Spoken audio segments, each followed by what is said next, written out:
ಇವತ್ತು ಮರ್ಯಾದಾ ಪುರುಷೋತ್ತಮ ಶ್ರೀರಾಮನ ಜನ್ಮದಿನ. ನಾಡಿನೆಲ್ಲೆಡೆ ರಾಮನವಮಿಯನ್ನ ಅದ್ಧೂರಿಯಾಗಿ ಆಚರಿಸಲಾಯಿತು. ಅಯೋಧ್ಯೆಯಲ್ಲಿ ಬಾಲರಾಮನ ಹಣೆ ಮೇಲೆ ಸೂರ್ಯ ತಿಲಕ ಬೆಳಗಿದ್ದು ರಾಮಭಕ್ತರು ಪುಳಕಿತರಾಗಿದ್ದಾರೆ.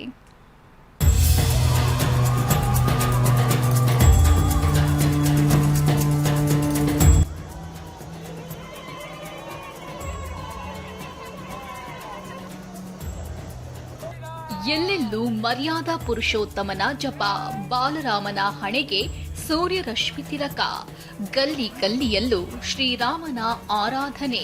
ನಾಡಿನೆಲ್ಲೆಡೆ ಶ್ರೀರಾಮನವಮಿ ಸಂಭ್ರಮ ಧರೆಗಿಳಿದಿತ್ತು.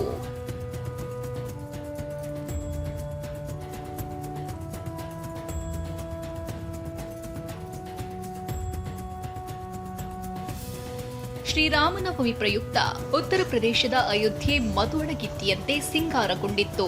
ರಾಮ ಮಂದಿರದಲ್ಲಿ ಬಾಲರಾಮನಿಗೆ ಸೂರ್ಯರಶ್ಮಿ ತಿಲಕ ಸ್ಪರ್ಶವಾಯಿತು. ಮಧ್ಯಾಹ್ನ 12 ಗಂಟೆಗೆ ಬಾಲರಾಮನ ಮೂರ್ತಿಯ ಮೇಲೆ ಬಿದ್ದ ಸೂರ್ಯರಶ್ಮಿ 4 ನಿಮಿಷಗಳ ಕಾಲ ಹಣೆಯನ್ನ ಬೆಳಗಿಸಿತು. ಬೆಳ್ಳಿಯಂತೆ ಮೂಡಿದ ದಿವ್ಯ ಬೆಳಕನ್ನ ನೋಡಿ ಕೋಟ್ಯಂತರ ಭಕ್ತರು ಪುಳಕಿತರಾದ್ರು.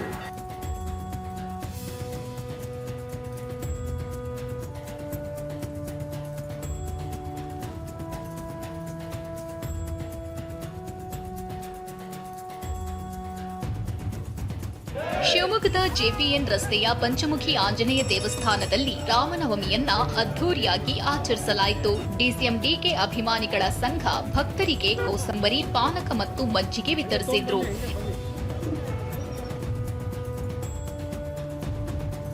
ಇತ್ತ ರಾಯಚೂರಿನ ರಾಮ ಮಂದಿರದಲ್ಲೂ ವಿಶೇಷ ಪೂಜೆ ಪುನಸ್ಕಾರ ನಡೆಯಿತು. ಸ್ಟೇಷನ್ ರಸ್ತೆಯಲ್ಲಿನ ದೇಗುಲದಲ್ಲಿ ರಾಮನ ದರ್ಶನ ಪಡೆಯಲು ಅಪಾರ ಸಂಖ್ಯೆಯಲ್ಲಿ ಭಕ್ತರು ಆಗಮಿಸಿದ್ರು.